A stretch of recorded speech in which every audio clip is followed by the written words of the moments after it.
वालेकुम dear students. आज का जो टॉपिक है वो है एंटी ग्लोबलाइजेशन मूवमेंट्स। याद रखिएगा, एंटी ग्लोबलाइजेशन मूवमेंट्स आज का टॉपिक है। तो जैसा कि हमने पिछला टॉपिक पढ़ा था, political, economic and cultural manifestations of globalisation, उसमें हमने पढ़ा था कि हमारी स्टेट पे ग्लोबलाइजेशन का क्या असर पड़ा है। क्योंकि पहले ही मैंने बता दिया था कि स्टेट्स जो है वो इंडिपेंडेंटली अब कोई डिसीजन नहीं ले सकती है। तो इस तरह से इकोनॉमिकली हमने देखा कि यहाँ पे जो कैपिटलिस्ट्स हैं, प्राइवेट एंटरप्रेन्योर्स है, वो अमीर से अमीर हो रहे हैं और गरीब शख्स जो है वो ज़्यादा ही गरीब हो रहा है क्योंकि महंगाई बढ़ रही है। या कल्चर के बारे में हमने पढ़ा था कि एज ओल्ड वैल्यूज़ ख़त्म हो चुके हैं। तो अब ये सारी चीज़ें पूरी दुनिया वॉच कर रही है। ग्लोबलाइजेशन के पॉजिटिव असरात भी देख रही है, नेगेटिव असरात भी नज़र आ रहे हैं। तो जो इसके नेगेटिव असरात है, ये जो प्रोसेस है ग्लोबलाइजेशन, इसका जो ये नेगेटिव असर पूरी दुनिया पे पड़ा है, this process has invited world wide criticism. बात समझ रहे हैं आप कि ये जो ग्लोबलाइजेशन प्रोसेस है, पूरी दुनिया ने इसको क्रिटिसाइज किया। नो डाउट इससे डेवलपमेंट भी हुई, लेकिन डेवलपमेंट ज़्यादा उन्हीं मुल्कों की हुई जो डेवलप्ड कंट्रीज हैं, ऑलरेडी बहुत ज़्यादा तरक्की याफ्ता मुल्क हैं। तो इस तरह से पूरी दुनिया जो है, उन्होंने क्या किया, ग्लोबलाइजेशन के खिलाफ नारे बुलंद कर दिए। कहा कि नहीं, ये जो प्रोसेस हर कंट्री इन्वॉल्व कर रही है अपनी कंट्री में, हर स्टेट ने इसको जो इंट्रोड्यूस किया है, तो this process has invited world wide criticism and also criticized by leftists and rightists. याद रखिएगा, यहाँ पे दोनों ग्रुप्स ने, लेफ्ट ने भी जो सोशलिज्म पे बिलीव करते हैं, सोशलिस्ट जिनको कहा जाता है या कम्युनिस्ट जिनको कहा जाता है, जो बिलीव करते हैं सोशलिस्ट आइडियोलॉजी में, कार्ल मार्क्स की आइडियोलॉजी में, जो यकीन रखते थे कि प्रोलेटरेट्स जो है उनको अपना शेयर मिलना चाहिए और वो तभी मिलेगा जब कैपिटलिस्ट सोसाइटी खत्म होगी, जब हेव नोट्स में जो ये बटा है, अमीरों गरीबों में जो ये मुल्क बटा है, जब एक क्लासलेस सोसाइटी वजूद में आएगी, तभी जाके जस्टिस हर किसी के साथ हो पाएगा। तो लेफ्टिस्ट्स भी ग्लोबलाइजेशन के अगेंस्ट हो गए और राइटिस्ट्स भी। राइटिस्ट्स वो लोग हैं who are politically conservative and traditional and support ideas of capitalism. तो ये लोग भी जो पॉलिटिकली कंजर्वेटिव टाइप के होते हैं, ट्रेडिशनल टाइप के होते हैं, लेकिन बिलीव करते हैं कैपिटलिज्म में, ये लोग भी ग्लोबलाइजेशन के अगेंस्ट हो गए। और इन्होंने भी, दोनों ने, लेफ्टिस्ट ने भी, राइटिस्ट्स ने भी, दोनों ने ग्लोबलाइजेशन जो है इसके खिलाफ नारे बुलंद कर दिए और इसको क्रिटिसाइज कर लिया। तो यहाँ पे जब हम देखते हैं कि लेफ्टिस्ट्स जो थे, जो सोशलिज्म पे यकीन रखने वाले हैं या सोशलिस्ट जिनको कहा जाता है, तो वो किस लिहाज से ग्लोबलाइजेशन के खिलाफ है और क्यों एंटी ग्लोबलाइजेशन के नारे बुलंद किए हैं। तो they believe that globalisation makes rich countries richer and poor nations poorer. तो सोशलिस्ट जो हैं, उनका मानना है कि जब ग्लोबलाइजेशन एक कंट्री इंट्रोड्यूस करती है, प्राइवेटाइजेशन, कैपिटलिज्म जब एक कंट्री अपने मुल्क में इंट्रोड्यूस करती है, उससे क्या होता है कि प्राइवेट एंटरप्रेन्योर्स जो है, बिग बिजनेस हाउसेस जो है, वो अमीर से अमीर तर हो रहे हैं और गरीब लोग जो है वो गरीब से गरीब तर हो रहे हैं। अपने हम कंट्री की बात करेंगे, मुकेश अंबानी अमीर से अमीर तर हो रहा है। इसी तरह से जो गरीब लोग हैं, जनता जो है वो गरीब से गरीब तर हो रही है क्योंकि प्राइसेस हाइक हो रहे हैं, हर चीज के दाम बढ़ रहे हैं।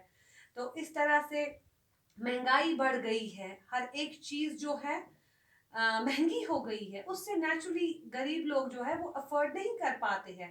नतीजा ये निकलता है कि वो, नो डाउट, अगर आपने मजदूर की मजदूरी में इजाफा कर लिया, लेकिन अगर 400-500 रुपए आपने उसको दिन में देने हैं, उसका बेचारे का 400-500 से ज्यादा घर का खर्चा दिन में आता है। तो चावल के दाम बढ़ गए, गैस के दाम बढ़ गए, दाल के दाम बढ़ गए, हर एक चीज के दाम बढ़ गए। नतीजा निकल रहा है कि गरीब गरीब हो रहा है और अमीर अमीर हो रहा है। ये मानना है सोशलिस्ट्स का, लेफ्टिस्ट्स का। तो दूसरा पॉइंट जो है, जो ये ग्लोबलाइजेशन के अगेंस्ट हो गए हैं, एंटी ग्लोबलाइजेशन जो मूवमेंट इन्होंने शुरू कर दी है, इनका मानना है कि this process weakening of state's role and reduces its ability to protect the interests of the poor. इनका मानना है कि चूंकि स्टेट्स जो है वो इंडिपेंडेंटली कोई भी पॉलिसी नहीं फ्रेम कर सकते हैं, कोई भी डिसीजन नहीं ले सकते हैं। और नेचुरली इससे क्या होता है कि जब आपने मल्टीनेशनल कंपनीज को इन्वॉल्व कर लिया अपनी पॉलिसीज में, अपनी डिसीजन मेकिंग में, तो यहाँ वो ज़्यादा फायदा कैपिटलिस्ट्स का देखते हैं। यहाँ वो ज़्यादा फायदा कैपिटलिस्ट्स का देखते हैं, अमीरों का देखते हैं, न कि गरीबों का। और नेचुरली यहाँ पे असर पड़ रहा है गरीब जनता पे। और गरीब जनता जो है उसके इंटरेस्ट जो है, उसकी नीड्स जो है वो एक स्टेट पूरी नहीं कर पा रही है, क्योंकि स्टेट चाहती कि मैं गरीबों के लिए ऐसा करूं वैसा करूं, लेकिन कंपनी कह रही नहीं, उसमें हमारा घाटा है, उसमें हमारा खसारा है। तो नेचुरली स्टेट्स का रोल जो है वो रिड्यूस कर दिया है। किसने? मल्टीनेशनल कंपनी ने और ग्लोबलाइजेशन के इस प्रोसेस ने। ये मानना है लेफ्टिस्ट्स का। और जहां तक राइटिस्ट्स का ताल्लुक है, यहाँ बात चल रही है कि ये लोग पॉलिटिकली कहते हैं, पॉलिटिकली, इकोनॉमिकली, कल्चरली ग्लोबलाइजेशन जो है ये एक ऐसा प्रोसेस है जो कि सही नहीं है किसी भी लिहाज से। चाहे पॉलिटिकली देखा जाए, ग्लोबलाइजेशन वीकन्स द स्टेट। अभी मैं बात कर रही थी कि ग्लोबलाइजेशन जो है उसने एक स्टेट को वेलफेयर स्टेट से चेंज कर दिया मार्केट स्टेट में। और जब आप की स्टेट मार्केट स्टेट बन जाती है तो नेचुरली स्टेट की कैपेबिलिटी, स्टेट की capacity to make policies, to take independent decisions वो कम हो जाती है। इसी तरह से हम जब इकोनॉमिकली देखेंगे, economically globalisation would enslave countries through IMF, through world bank and through WTO।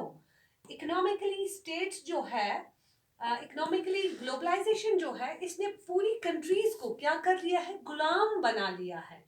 यहाँ new colonisation, new colonialism start हुआ है, इंपीरियलिज्म स्टार्ट हुआ है। यहाँ पे आप देख रहे हैं जो बड़े बड़े यहाँ पे बैंक देखेंगे, हम वर्ल्ड बैंक देखेंगे, IMF देखेंगे, इनको हैंडल करती है डेवलप्ड कंट्रीज, पावरफुल मुल्क। और नेचुरली वो ऐसे रूल्स फ्रेम करती है जो उनके ज्यादा फायदे के लिए हो। तो उन्होंने, हम जैसे गरीब मुल्क जो है मजबूर है उनसे लोन लेने के लिए, इस तरह से उन्हें ट्रैप सा बिछा दिया, जाल सा। तो ये जो ट्रैप सा डेवलप्ड कंट्रीज ने बिछाया है पुअर कंट्रीज के लिए कि आप आइए, हम आपको लोन देंगे, आप डेवलप करेंगे अपने मुल्क को, आप प्रोजेक्ट्स, डेवलपमेंटल प्रोजेक्ट्स के लिए लोन ले सकते हैं, उससे ये कंट्रीज को क्या कर रहे हैं? गुलाम बना रहे हैं। और कर्जा दे के ये कंट्री उम्र भर चल रही है, बस इंटरेस्ट दे रही है, इंटरेस्ट दे रही है। जो लोन लिया है वो मूल क्या, उसका तो बढ़ ही जाता है, कभी चुकता होता नहीं है। And culturally globalisation would harm as old values of people. आप देखिए कल्चरली भी ग्लोबलाइजेशन ने क्या किया? जो हमारी सभ्यता थी, जो हमारे एज ओल्ड वैल्यूज थे, जो हमारी कदरें थी, जो हमें हेरिटेज में मिला था, विरसे में मिला था अपने बड़ों से, वो खत्म हो गया। आप देखिए हमारी बच्चियां वेस्टर्न जीन्स वगैरह पहनती है, शॉर्ट्स पहनती है। आप देखिए जब हम हिंदुस्तान की बात करते हैं, बहू जब सास ससुर के सामने आती थी तो ऑब्वियसली, अगर हम हिंदूज की भी बात करेंगे, वो उसके पैर छूती थी, चरण छूती थी, आशीर्वाद लेती थी, आगे बढ़ती थी, सिर पे साड़ी होती थी। लेकिन आजकल ऐसा कुछ नहीं है। आज इतने शॉर्ट्स पहन के वो उनके सामने भी जाते हैं कि सास ससुर को शर्मिंदा होना पड़ता है। या बाकी बहुत सारी चीज़ें, वेस्टर्न कल्चर हमने अडॉप्ट कर लिया है। हम मुस्लिम्स की बात करेंगे, हम दस्तरखान पे खाया करते थे, जो कि हमें सुन्नत है। लेकिन यहाँ पे आजकल क्या है? फोक हाथ में लेते हैं, स्पून हाथ में लेते हैं, और टेबल चेयर होनी चाहिए, खड़े खड़े खाना खाया, खड़े खड़े पेशाब भी कर लेते हैं। तो बहुत सारी चीज़ें जो हैं हमने वेस्टर्न कंट्रीज से अडॉप्ट की है, वेस्टर्न कल्चर से। और इनको अडॉप्ट करने के बाद क्या होता है? डेफिनेटली हमारे एज ओल्ड वैल्यूज खत्म हो रहे हैं। ये मिला है ग्लोबलाइजेशन से। तो तभी जाके राइटिस्ट्स कहते हैं पॉलिटिकली, इकोनॉमिकली, कल्चरली ग्लोबलाइजेशन जो है वो सही नहीं है। सो ये सारी चीजें मद्देनजर रखते हुए क्या हुआ कि पूरी दुनिया में एंटी ग्लोबल मूवमेंट शुरू हो गई। ग्लोबलाइजेशन के खिलाफ नारे लगाने शुरू कर दिए दुनिया वालों ने, लोगों ने। तो in this regard anti global movements coordinate at global level at as they believe it would lead to the rise of imperialism। और चूंकि इनको पूरी कंट्री में जो लोग हसास होते हैं, उन्होंने देखा कि इसके बुरे नताइज सामने आ रही है, तो उन्होंने क्या कर दिया, हम यहाँ पे 1999 की बात करेंगे। एक मिनिस्टेरियल मीटिंग USA में हुई थी। USA में एक जगह है सीटल, तो वहाँ पे वर्ल्ड ट्रेड ऑर्गेनाइजेशन की एक मीटिंग हेल्ड हुई थी जिसमें ऑलमोस्ट सब कंट्रीज के मिनिस्टेरियल लेवल के स्टाफ आया हुआ था. वहाँ डिस्कशंस चला and they protest against globalization. In fact, they protest against the evil effects of globalization. तो जो ये मीटिंग यहाँ पे हेल्ड हुई, इसमें क्या हुआ कि protests were made over the unfair trade practices followed by economically powerful countries. तो इन्होंने कहा कि जो पावरफुल कंट्रीज ने रूल्स फ्रेम किए हैं, डेवलप्ड कंट्रीज ने जो रूल्स फ्रेम किए हैं, वो उन्होंने अपने फायदे के लिए किए हैं, न कि डेवलपिंग कंट्रीज के लिए. तभी जाके वहाँ डेवलपिंग कंट्रीज जो थी वो अगेंस्ट हो गई कि नहीं, जो हमें ये दिखा रहे हैं कि फिर दुनिया में ऐसा होगा, आप लोग आगे बढ़ोगे, वो होगा, ये सब कुछ ऐसा गलत है. बल्कि इसमें क्या हो रहा है कि जो पावरफुल कंट्रीज है वो और पावरफुल हो रही है, उनको ज़्यादा से ज़्यादा इंटरेस्ट मिल रहा है और वो ज़्यादा से ज़्यादा तरक्की कर रहे हैं. और हम जैसे कंट्री जो है लोन लेके बस उम्र भर लोन चुकाने में ही फंस जाते हैं. तो इस तरह से एक और सोशल फोरम है, वर्ल्ड सोशल फोरम, तो जिसके हेडक्वार्टर्स ब्राज़ील में है. तो ये भी एक बहुत बड़ी सोशल फोरम है जो रिलेटेड टू दिस अवेयरनेस है. तो लोगों ने इसमें भी क्या किया, ये बहुत बड़ी एक फोरम है. इसमें जैसे लेबर्स थे, यूथ्स थे, वेमेन एक्टिविस्ट थे, एनवायरमेंटलिस्ट थे, ह्यूमन राइट्स एक्टिविस्ट थे. They all opposed they all opposite new liberal globalisation. इन्होंने कहा कि नहीं, ये जो वर्ल्ड सोशल फोरम है इसमें सब लोग जमा हो गए, चाहे लेबरिंग क्लास है, क्योंकि ये जो इंडस्ट्रीज में, फैक्ट्रीज में काम करने वाले मजदूर हैं, उनके साथ भी नाइंसाफ़ी हो रही है, वेजेस कम मिल रहे हैं और काम ज़्यादा लिया जा रहा है, तो इनका कोई फ़ायदा नहीं है. यूथ की हम या एम्प्लॉयमेंट एवेन्यूज़ उस हिसाब से नहीं है. यूथ की हम बात करेंगे तो वो अनएम्प्लॉयमेंट के खिलाफ हो गए.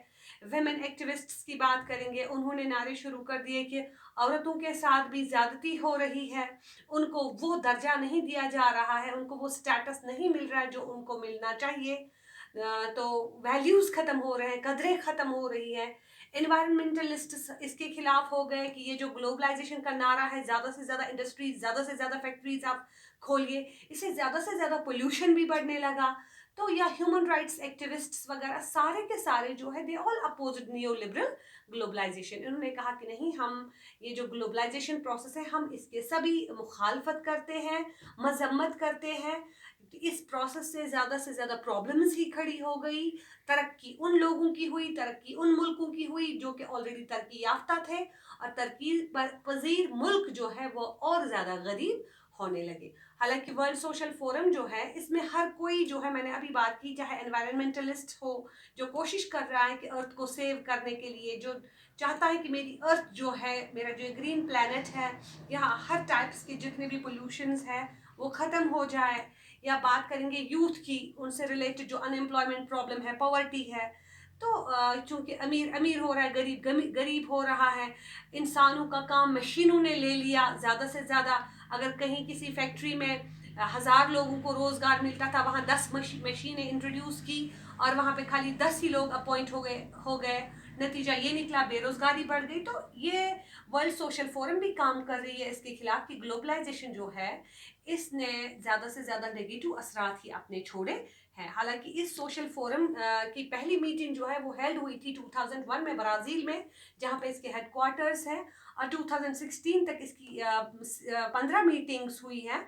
ये लोग भी काम कर रहे, नारे बुलंद कर रहे हैं, लेकिन अभी कुछ हुआ नहीं है. बल्कि दुनिया जो है, तरक्की याफ्ता मुल्क और तरक्की कर रहे हैं, और सारी वर्ल्ड की जो डोर है वो इन्हीं कंट्रीज़ के हाथ में है. तो ये अपना फ़ायदा छोड़ेंगे नहीं. तो इस तरह गरीब मुल्कों को, बेचारों को, और ऐसे ही ये पता नहीं कब तक गुलाम रखेंगे. मेरे ख्याल में आज के लिए इतना ही. अल्लाह हाफिज़.